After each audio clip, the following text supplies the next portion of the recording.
Think outside the box, take a different road. Shake things up, let your story unfold.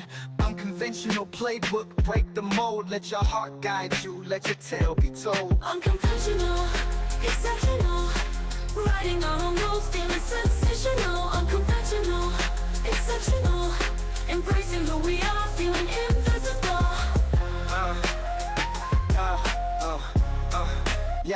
Yeah, colors outside the lines, dance in the rain. Embrace the chaos, release the pain. Unconventional playbook, let's make a change. Let's rewrite the stars, let's rearrange. Unconventional, exceptional, writing our own rules, feeling sensational. Unconventional, exceptional, embracing who we are, feeling invisible.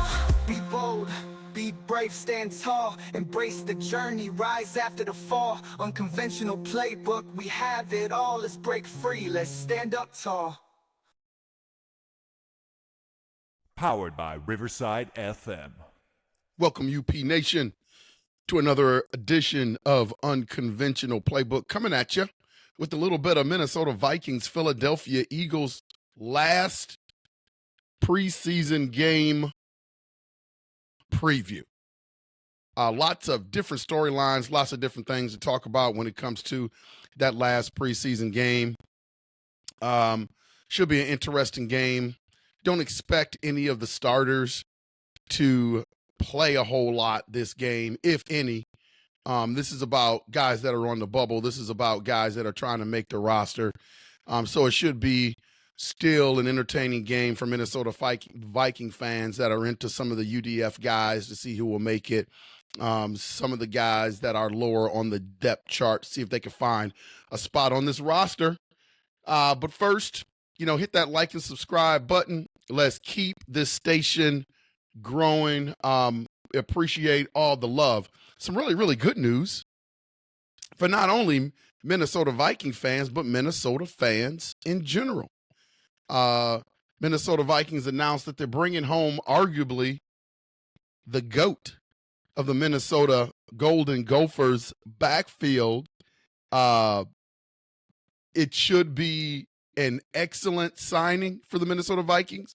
It is a depth signing for the Minnesota Vikings.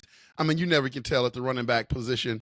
You never can tell what's going to happen from year to year with that position. I think it's one of the most brutal positions on the NFL football team because you're getting multiple handoffs, you're getting pounded, you're running into offensive linemen, you're getting tackled, defensive linemen, linebackers are coming after you. You're part of the pass protection block game. So it's one of the most brutal positions that you can play on the football field, but they're bringing home my guy, Mo Ibrahim.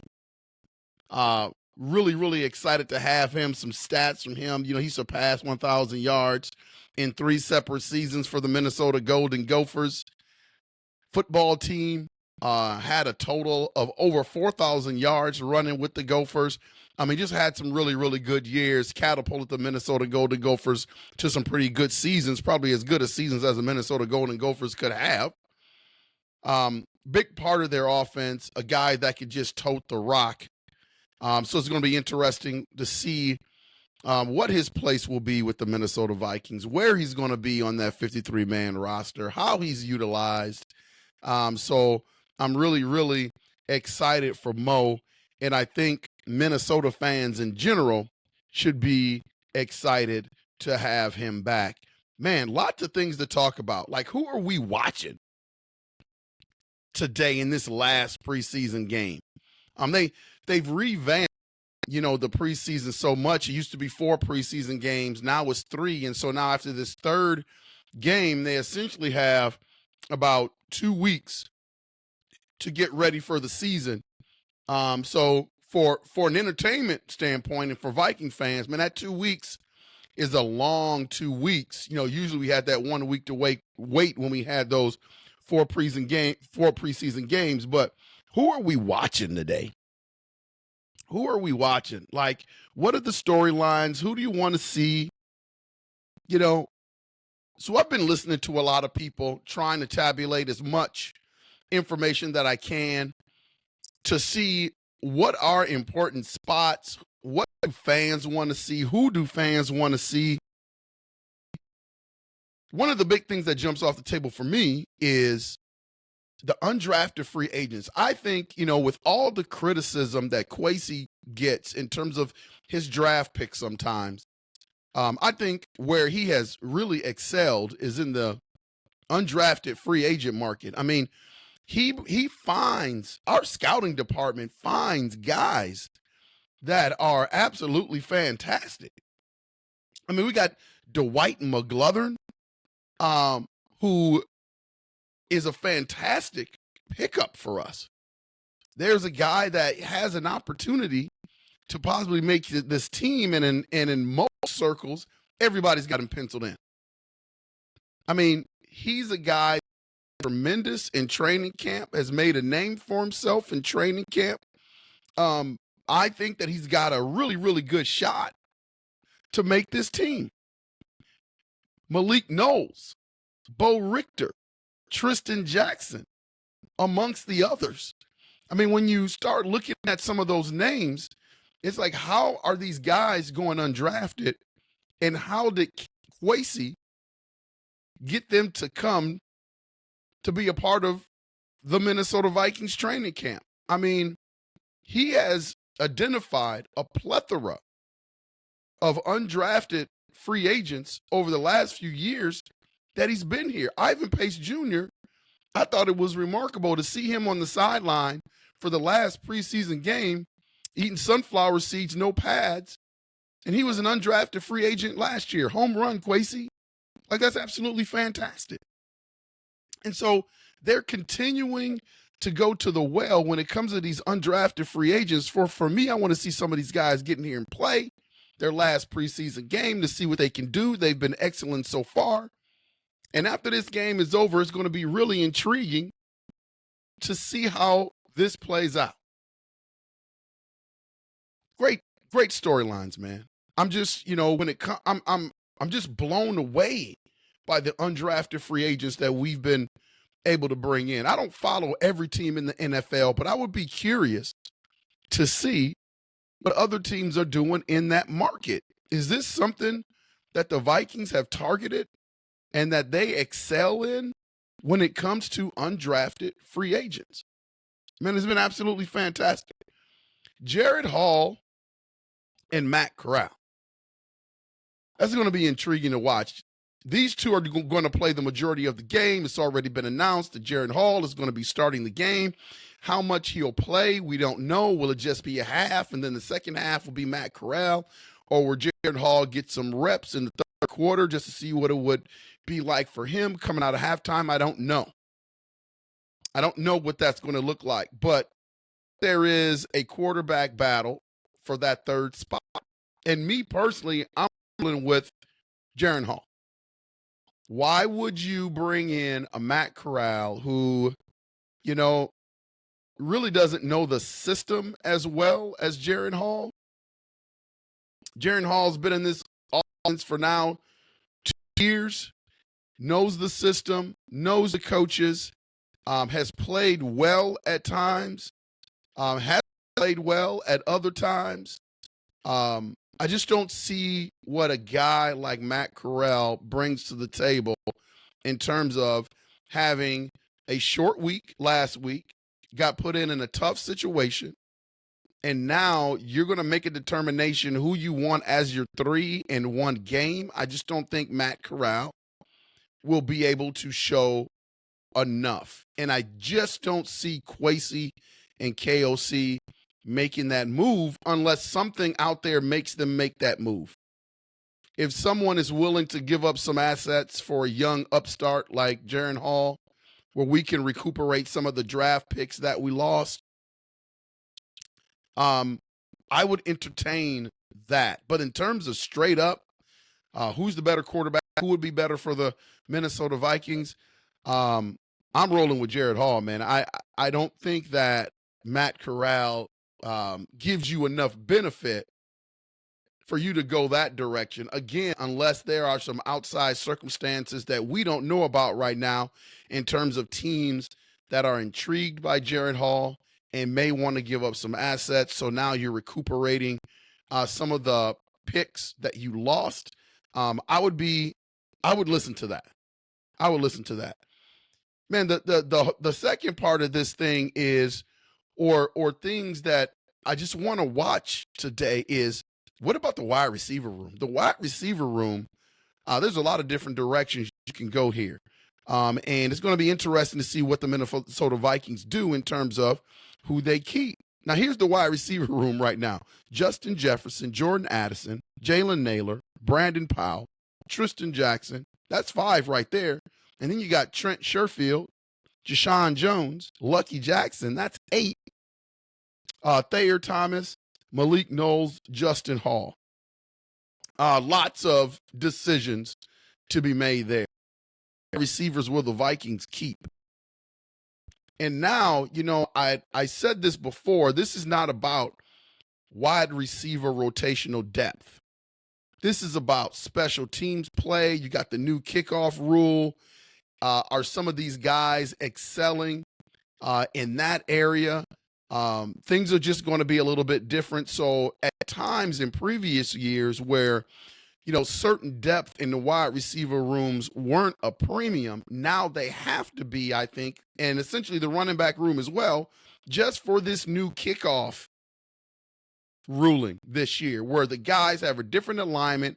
It's a whole different ball game on kickoffs. It's essentially an extended running play. So now there's going to be different blocking concepts. This is not like the old kickoffs where, the kicker kicks it and then you got all of these guys with a dead run at the person that's returning. Now they're going to have to implement some concepts and really think about who they want to put back there to be receiving these kicks and to be running. So guys, ordinarily, you wouldn't look at as someone that would make the team. Now they've got an opportunity because they can help in that area of the football team. So it's going to be interesting to see how many wide receivers the Minnesota Vikings keep. Who's going to be back there returning kicks? It's intriguing to me, man. It's intriguing. And then probably the most talked about roster move, everybody is waiting to see what's going to happen with my guy, Lewis Cine. And I was one of those guys that was on board with, I think this is his last go round with the Minnesota Vikings. If Lewis Cine balls out today, I don't think it's a done deal that he's shipped out or that he doesn't make the 53-man roster. I thought it was genius of him being interviewed this past week when he talked about a healthy me is a dangerous me. I love the fact that he said that, because basically he's telling the Minnesota fan base and anybody out there that may be interested in trading for him that I haven't been healthy. And that's the one thing everybody saw, the broken leg in London. And then last year he didn't hit the field, but the reason why he wasn't out there was never really addressed publicly.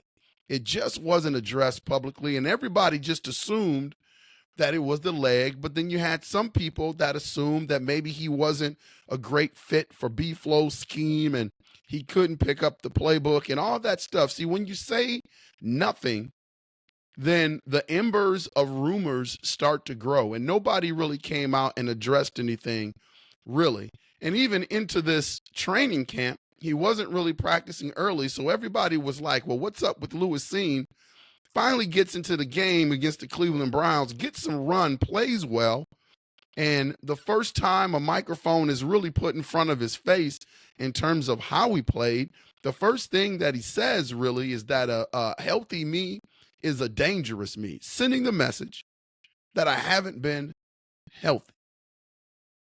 Well, now you can start to see or start to think about, is the version of Lewis Cine that we saw against the Cleveland Browns the healthy version of Lewis Cine? I mean, this guy was a headhunter in Georgia. He was known as a big hitter in Georgia, and we saw just glimmers of that versus the Cleveland Browns. He was a playmaker.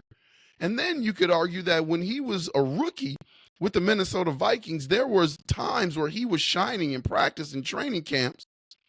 And then when he got injured, like all that went away.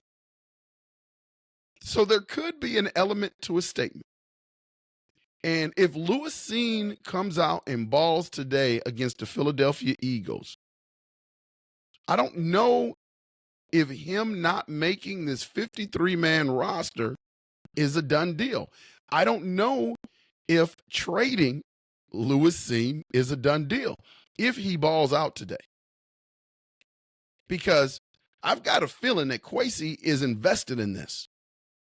And I got a feeling that they want this to work out for Lewis Cine. But, if there is a deal out there worth making for Lewis Cine, I don't think you turn it down. I think you got to listen. But if he balls out, depending on what he's been doing in the last week of practice and training camp, man, I just don't think it's a done deal. I had a poll up on our community page, the UP community page, and right now it's 60-40 in terms of will Lewis Cine make the 53-man roster. 60% of the people are saying no. 40% of the UPers are saying yes. And I put that out about a week ago, and the gap was huge, and that gap is slowly shrinking. Go on the community page, put your vote in. But I got a feeling if he balls out this last preseason game, I think that's going to shrink even more. And I just don't think it's a done deal with Lewis Cine. And I'm pulling for the guy. I hated to see him have that injury overseas, and he seemed to have a little bit of trouble, trying to come back from that. So it's just going to be interesting to watch to see what Lewis Cine does. A couple of players that I'm just intrigued with in general for the season is Jordan Addison. Jordan Addison is one, when's the suspension coming? He's been injured. What's that injury going to do to him in terms of the start of his season? You could argue the Minnesota Vikings have the best 1-2 punch in the game. Now, I don't think a lot of national media would put them up that high as in terms of being number one in that. But in my opinion, who's better? Who's better? Put it in the comments. Who's better?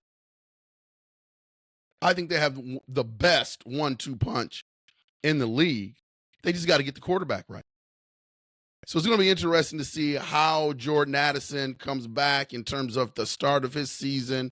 That's going to determine a lot. He's another weapon for Sam Darnold on the Minnesota Vikings offensive end.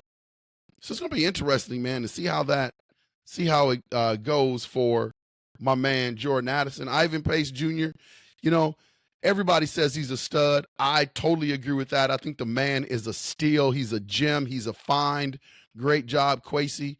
But with great talent comes great responsibility. Yes, he's an undrafted free agent, but he wore the green dot last year, and now he's going to be a big part of this linebacking core. It's going to be interesting to see if he can hold that weight on his shoulders and continue to trend upward. He's a dog. He's a beast. He's a smaller guy, though, with a lot of heart. Size doesn't always mean everything, but he's someone that I'm going to continue to keep my eye on to see how he progresses. I mean, the guy is a dog. And I'm so glad that Kwesi brought this kid in, and I think that we have definitely found a gem to continue to watch and see him progress. I think he's going to be a dog. Brian O'Neill is another one to watch. Had, in my opinion, not a bad training camp, but, some inconsistencies in training camp. They gave the big money to Darashaw, and now you're looking on the right side of that offensive line. Will he be able to hold up there and play some consistent football? He's got to stay healthy. He's had some injuries in the past. Talking about Brian O'Neill. So, he's another guy that I'm going to continue to watch this year. I'm just bringing up guys. There was a Sports Illustrated article, and I think they hit it dead on the head in terms of guys to watch this year for the Minnesota Vikings, guys that have a lot of value for the Minnesota Vikings. And I think they hit the nail dead on the head. Josh Metellus, the Swiss Army knife. Here's a kid that, in terms of coming out of nowhere and is benefiting from Brian Flores' defense, this is the guy. He is, in my consideration, a hybrid. I mean, where do you put him at? You can put him at outside linebacker. You can put him at safety. There are times where he plays in the slot. He's a blitz guy that can come off the edge at times. He's just a disruptor. He is, as one guy I heard say, he is a disruptor. He is like what Uber did to taxis. He's a disruptor on that defensive team. And so Josh Metellus, again, is one of these guys that I think is a great find. When you look at the Minnesota Vikings defense, they just got a lot of dogs back there. And now you add a guy like Stephon Gilmore to go with that crew. You still got Harry the Hitman. You still got Beasley back there. You add a Dallas Turner. I mean, man, the only spot that you could really start to have some question marks about when it comes to the Minnesota Vikings and their defense is D-tack. The defensive tackle spot is going to be interesting to watch. I don't look at it as a weak spot. I'm just saying that right now, it's really the only spot where you're like, I got to see what this looks like. We got some dogs in there too. Harrison Phillips is still down there.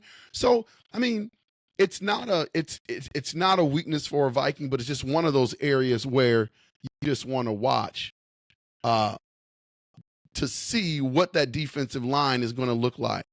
So it's going to be interesting. Josh Metellus, man, is a guy that I'm just going to keep my eye on. The new guy, Stephon Gilmore, how much tread does he have left on the tires?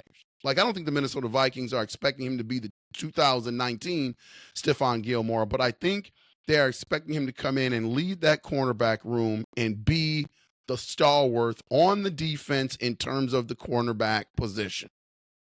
What does that look like? What does that mean? What's needed for Stephon Gilmore? Arguably, they're probably going to put him on, the best receiver on any team that they play when they match up. He's familiar with B-Flow's system.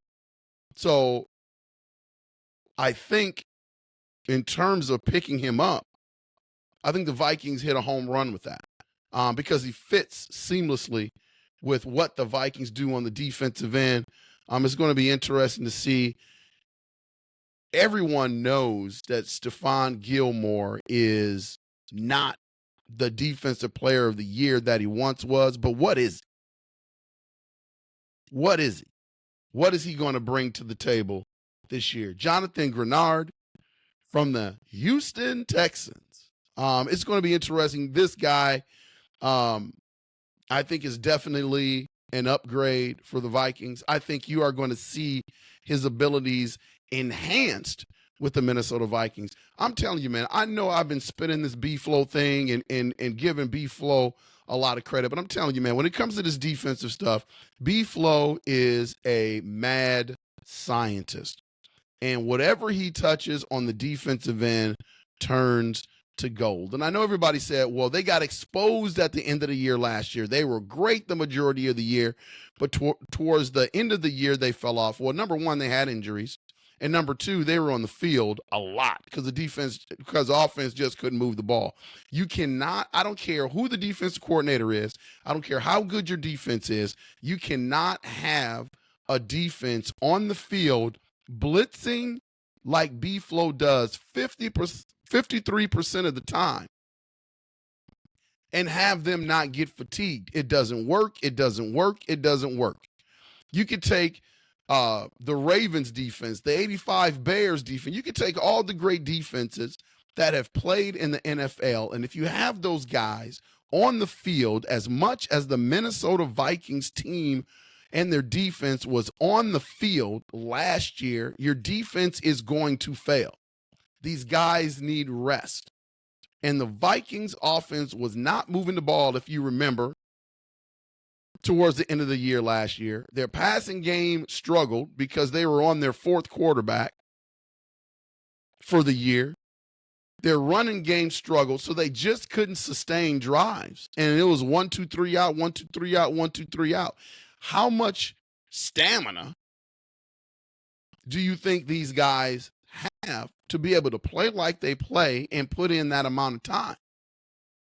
See, it's paramount. Your offense has to be decent, right? Like you just can't play this 1, 2, 3 out game. And I think you saw that towards the end of the year for the Minnesota Vikings. I think the Vikings defense got gassed out. I don't think it was exposure.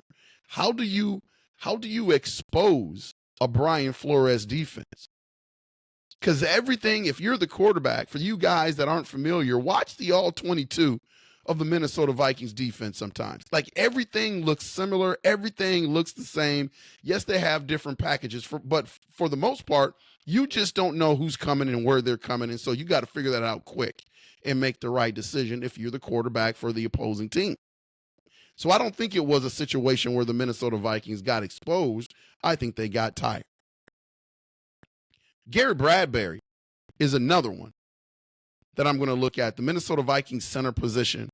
Will his back hold up this year? He's been struggling with this bad back for years. In terms of him staying healthy this year is going to determine his year with the Minnesota Vikings. I mean, he's just been dinged up every year, and he's been out for extended periods of time every year, and it affects his play. So what's Garrett Bradbury going to do this year? Keeping an eye on the center position. Christian Darrisaw, after getting his bag, he's had his share of injuries as well. Like, what's going to happen with Christian Darrisaw this year, man? He's got his bag now. You know, he has that potential to be that elite offensive lineman, left tackle, the most important position on that offensive line, protecting his quarterback's blind side. Can he stay on the field the majority of the year? How effective? When he's healthy, for all intents and purposes, the guy balls out. The guy balls out. He's got to stay healthy, though. He's got to stay healthy. And you're going to wait and see after, you know, there are guys out there after they receive their contracts, they take a step back. I don't expect that from Christian Darrisaw. I just think if he's healthy, he's going to play well. And if he's dinged up all year, he's not going to play well. And that's just going to be the way it is. So can he stay healthy? Sam freaking Darnold. Like, I just don't know. I just don't know about Sam. I think if you made me make a statement about what I thought Sam Darnold's going to be this year, I think Sam Darnold, as I said before, is going to have a good year. But I just don't know. I'm basing that on his talent. I'm basing that on the weapons that he has around him. I'm basing that on the quarterback whisperer, KOC, being in his ear. I'm basing that on a lot of different factors. I'm not basing that on the eye test. We just haven't seen enough of it. And I've been one that's been saying the guy needed to play in the preseason game. And I don't think, you know, I know he's an NFL quarterback. I know he's making $10 million this year. I just don't understand a guy that has struggled and a guy that is learning a new system. I don't understand a situation where you don't give him live reps and then will expect for him to play well against the New York Giants. See, I'm not about setting guys up to fail. I'm going to give guys every opportunity to be successful. And I just don't know if the lack of preseason reps, I'm talking about game reps, has really helped Sam Darnold out. But again, I'm not an NFL coach. I'm a college basketball coach. And so this is a whole different ballgame. I just believe in live reps, especially with people that are learning a system. Like if I had a transfer come in and they didn't know our system, you know, that preseason is going to be about getting live game reps. Hey, this is what we do. This is our philosophy. When these things occur, this is the adjustments we need to make. These are the looks that you're going to get for the majority of the year. This is how our conference plays. I just think it usually benefits the players. So I just wish that Sam Darnold could have gotten a little bit more reps instead of the one series that he got against the Las Vegas Raiders. I just think he just needed an opportunity to at least get a series a game, 2 series a game, something just to get out there, get the guys in and out of the huddle, and just get some live game reps. Last but not least, my guy Justin Jefferson. I like Jets. Jets is, in my opinion, wide receiver number one, not only on the Minnesota Vikings team, but number one in the league. His speed, his agility. I mean, people look at his physical attributes. He's a wide receiving savant, always in the film room, always trying to find different situations to make the Minnesota Vikings better. I wish that our fans would be able to see Justin Jefferson behind the scenes in the film room, in all the practices, leading his team. He's much more than a game guy. He's a behind the scenes guy that has done tremendously well for the Minnesota Vikings. He's a workaholic. It's home and ball usually for him. He's the first one at the facility and one of the last guys to leave at the facility. And I think all in all, he's going to have a great year. But his position is tied to that quarterback position.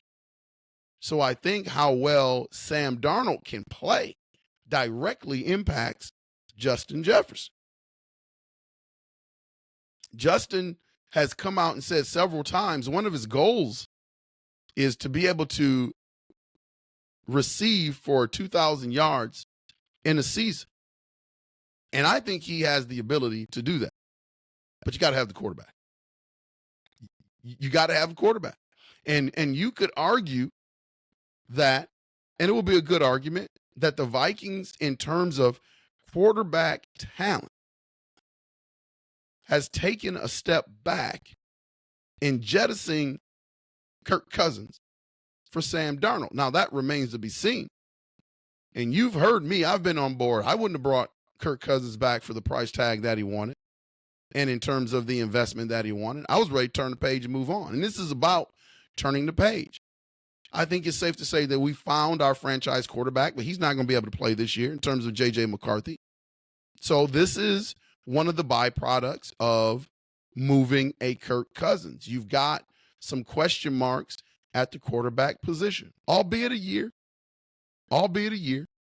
And I think, some critics may say, well, next year when J.J. McCarthy comes back, there's still going to be some questions. Okay, I'll say that as well. But I'm feeling pretty confident about J.J. McCarthy. But this year, we're rolling with Sam Darnold, and that's a big question mark. And that position will affect Jordan Addison, T.J. Hawkinson, Justin Jefferson in terms of receiving and how they receive. Now, I've heard a lot of great things about the chemistry that Sam Darnold and Jets have been building in practices. We haven't had an opportunity to see it. That's why there's so many question marks. We can't go to practice every day, and we haven't seen Sam Darnold get a lot of reps in the preseason. So that question mark is going to be out there until we can see it on a consistent basis in these games. Lots of good things, man, rolling with the Minnesota Vikings. I'm feeling good about this year. I know we're not highly touted in terms of the national media, but I think this is a team that potentially could make some noise. Their schedule is tough. Man, that first 8 games of the Minnesota Vikings schedule is brutal. And I think you're going to find out a lot about this team during that 8-game stretch. Honestly, I see personnel on paper that can get us through that and play well. I also see a scenario where they're an up and down team during that first 8-game stretch. And I can also see a scenario where things aren't going well. You just don't know. There's just a lot of question marks. The one thing that I'm sure about is that Jets is going to ball out to the best of his ability, and that Brian Flores defense is going to be stellar. That's the 2 areas where, if you ask me, where am I the most confident? I think those are the 2 areas, Justin Jefferson and B-Flow's defense, where I will put as much money down as I can in terms of how well they are going to play this year. Buffalo's defense is going to be something else.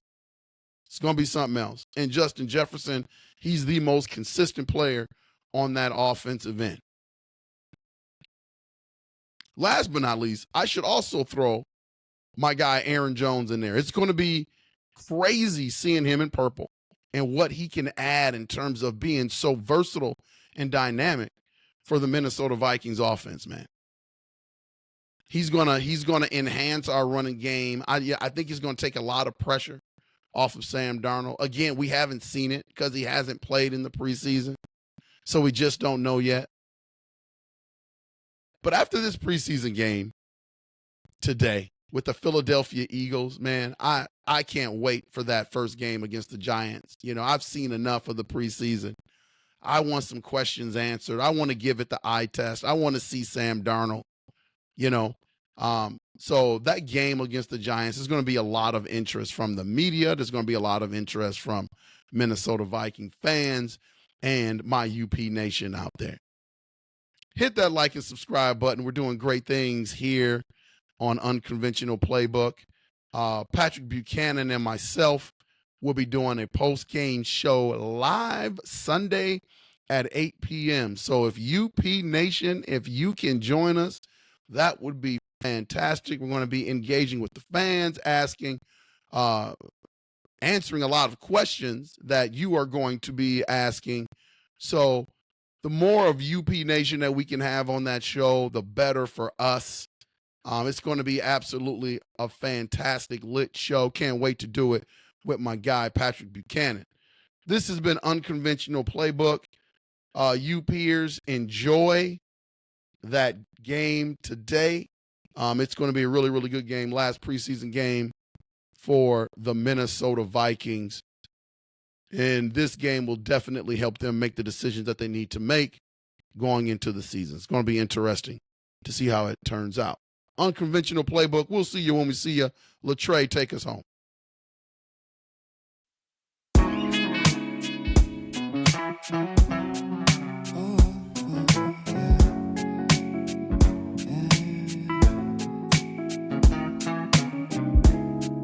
I don't know who I am.